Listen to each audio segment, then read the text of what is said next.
வணக்கம் நண்பர்களே. இந்த வீடியோவில் நம்ம என்ன பார்க்க போகிறோன்னா, தூத்துக்குடி நாசரேத் திருமண்டல தேர்தலை குறித்து பார்க்க போகிறோம். திருமண்டல தேர்தல் முடிந்து விட்டது. எஸ்டிகே ராஜன் அணியினர் அமோக வெற்றி பெற்றுள்ளனர். அதாவது வைஸ் சேர்மன், கிளரிக்கல் செக்ரட்டரி, லே செக்ரட்டரி, ட்ரெஷரர் எல்லா தேர்தலுமே 140 வாக்குகள் வித்தியாசத்துக்கு மேலே வெற்றி பெற்றிருக்காங்க. 140 வாக்கு வித்தியாசம். மொத்தமே 450 சில்லற ஓட்டு தான்.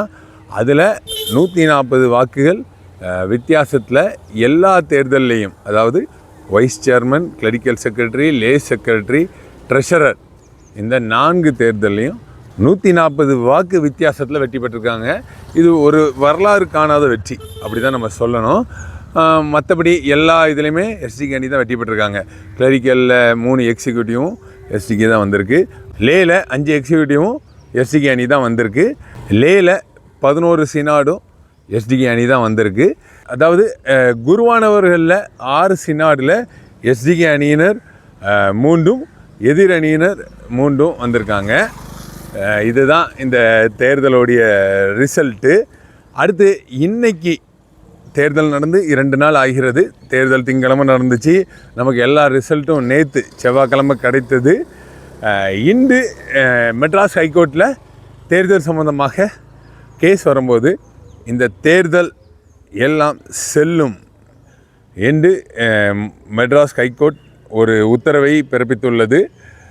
ஓகே ஃப்ரெண்ட்ஸ், இன்னொரு வீடியோவில் சந்திப்போம்.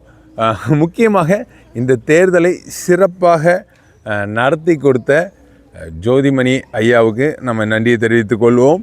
அடுத்து இந்த தேர்தலில் வெற்றி பெற்ற லே செக்ரட்டரியாக வெற்றி பெற்ற எஸ்டிகே ராஜன் அண்ணாச்சிக்கும் மற்றும் ட்ரெஷரராக வெற்றி பெற்ற டிகேஎம் ஜான்சன் அண்ணனுக்கும், வைஸ் சேர்மனாக வெற்றி பெற்ற ரெவரண்ட் மோசஸ் ஜெபராஜ் ஐயா அவர்களுக்கும், கிளரிக்கல் செக்ரட்டரியாக வெற்றி பெற்ற ரெவரண்ட் டிஜிஏ தாமஸ் ஐயா அவர்களுக்கும் நம்முடைய வாழ்த்துக்களை தெரிவித்துக் கொள்வோம்.